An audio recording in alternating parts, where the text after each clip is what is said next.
Press release-ները այնտեղ են գրում, իսկ ըստ այդ հայեցակարգի արդեն մշակված ադրբեջանցիներ են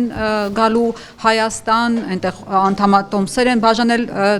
ասենք անձնագրեր, որտեղ բնորանը նշված է Ճամբարակ, Այրում, Ալավերդիում, այսինքն մարդիկ, որոնք համարում են իրենց բնորանն է այդ տեղերը։ Ու դրան հետևելու է այն, որ եթե 2026 թվականին, ասենք ԿՊ-ն իշխանության եկավ, ադրբեջանցիները գալու են Հայաստան, պահանջեն արժանապատիվ կյանք,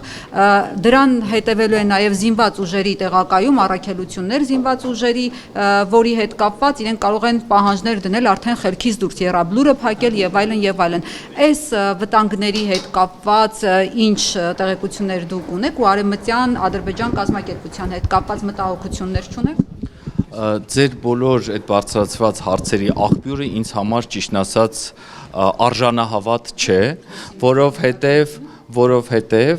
այդ բոլորը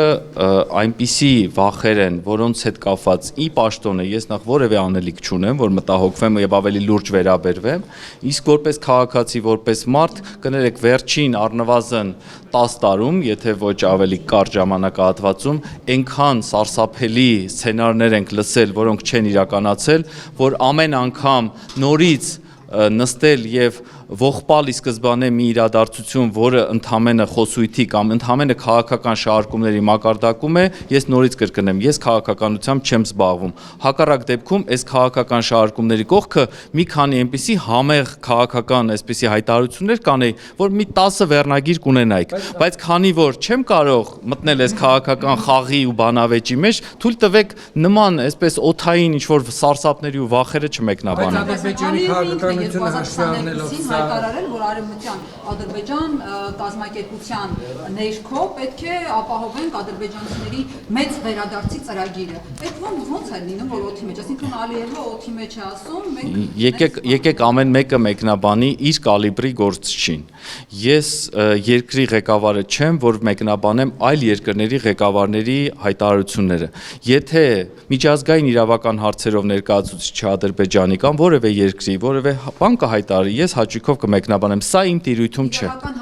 Բայց ես չեմ հավատում բոլոր այն սարսափելի զարգացումներին, որոնք դուք նկարագրեցիք։ Հայտարարություն չեմ բացառում, ասեցի չեմ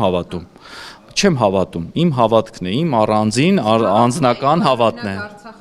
Դա սարսափազդու սցենար չէ։ Սարսափազդու էր, շատ սարսափազդու էր, չէի հավատում նույնպես, լինում է, որ ես չեմ հավատում, բայց սխալվում եմ իմ չհավատալու կամ հավատալու մեջ։ Միևնույն ժամանակ, որպես մարդ, եթե դուք շարունակեք ինձ ահաբեկել այս վատ խոսույթով, տխուր հայտարարություններով, ես կգնամ տուն եւ շատ ծանր կտանեմ դա, բայց որպես պաշտոնյա ես որևէ այլ բան չունեմ ձեզ ասելու։ Առաքելական եկեղեցու հետևորդ եք։ Միանշանակ։ Եվ ինչպես եք վերաբերում եկեղեցու շուրջ տեղ ունեցող զարգացումներին։ Ես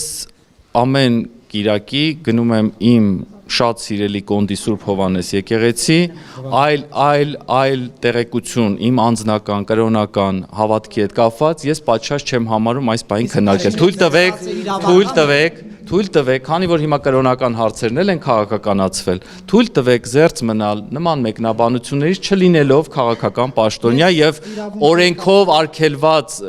ինձ զբաղվել քաղաքականությամբ, թույլ տվեք չզբաղվեմ քաղաքականությամբ նաեւ կրոնական հարցերով։ Եկեղեցու հետևորդ ձեզ երբևէ թույլ կտաք կարգալույց քահանայի պատարակ լսել։ Իմ կրոնական ապրումների եւ հավատքի մասին թույլ տվեք չպատասխանեմ։ Ես մեկ այլ հարց տամ, Նիկոլ Փաշինյանը հիմա ինչ անում է, արդյոք իր լիազորությունները գերազանցելու, անցնելու գնով չի անում եկեղեցու կաթողիկոսի հետ կապված սահմանները հատելով։ Ես վարչապետի լիազորությունների անցման, չանցման հետ կապված մեկնաբանողը չեմ, ես միջազգային իրավական վեճի չի հասել իր որևէ գործողություն, որպեսզի ես կարողանամ ասեմ, իսկ միջազգային իրավունքի տեսանկյունից նաև իմ համեստ գիտելիքներից իրավական այսօր որևէ խախտում ես կառավարության կողմից չեմ տեսնում։ Տեղադրելը հրապարակելը արդյոք խախտում չի։ Դուք ինչ եք ուզում ասեք, որ դա կառավարությունն է հրապարակել։ Ես չասեցի կառավարություն։ Բա ում մասին եք խոսում։ Իհարկե խախտում է ցանկացած մարդու մասնավոր կյանքի միջամտություն, բայց դուք հիմա ինձ արդեն սկսեցիք հարցազրույցը, ճեպազրույցը վերածել իրավաբան մարդու զրույցի։ Ես կարծում եմ դուք իմ պաշտոն եք ինձ հրավիրել հարցերի պատասխանը։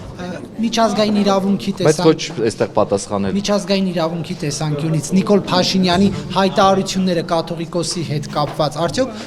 մարդու իրավունքների խախտում են թե ոչ։ Նորից միջազգային իրավունքի տեսանկյունից ես չեմ ստացել որևէ վեճ, բողոք, խնդիր, որի մասով կարող եմ ձեզ իրազեկել։ Միջազգային որևէ այս պահին վեճ, խնդիր, նույնիսկ միեդի որևէ դիմում չկա, որով ես կարող եմ ձեզ մեկնաբանություն անել։ Ասում եմ Փաշինյանի լուսանկարը չկա, բայց բացակայությունը իրավիճակ չի փոխում։ Ինձ թվում է դուք պարոն վարչապետի լուսանկարով ավելի շատ եք հիմա ոգեշնչված եւ շարունակում եք վերջին 3 տարին ինձ անվերջանալի հարցնել վարչապետի լուսանկարի մասին, ինչպես նախարարեմ եղել առաջին իսկ օրը Նարեկ Կիրակոսյանը ինձ հարցրել է վարչապետի լուսանկարից։ Ես խնդրում եմ ովքեր որ հետևում են եւ կարող են պարոն Կիրակոսյանին ուզում ենք նվիրել վարչապետի լուսանկարը, որ այդ ոգեշնչման թեման ձեզ մոտ անցնի։ Ես չեմ մանիպուլացնում։ Ես ձեզ խնդրում եմ երկու խոսափողով մի թափարեք այդպես ագրեսիվ, ես ձեզ միայն խնդրում եմ, որպեսզի եթե հնարավոր է այդ լուսանկարի թեմայով, որով դուք այսպես մտասևեռված եք վերջին 4 տարում, պարոն Կիրակոսյան, խնդրում եմ, մի լուսանկար ինձնից վերցրեք, մի լուսանկար տարբեր պաշտոնյաներից եւ վերջապես փակեք ձեր լուսանկարային մտասևեռումը։ Դա չի Այլ հարցեր, շնորհակալ։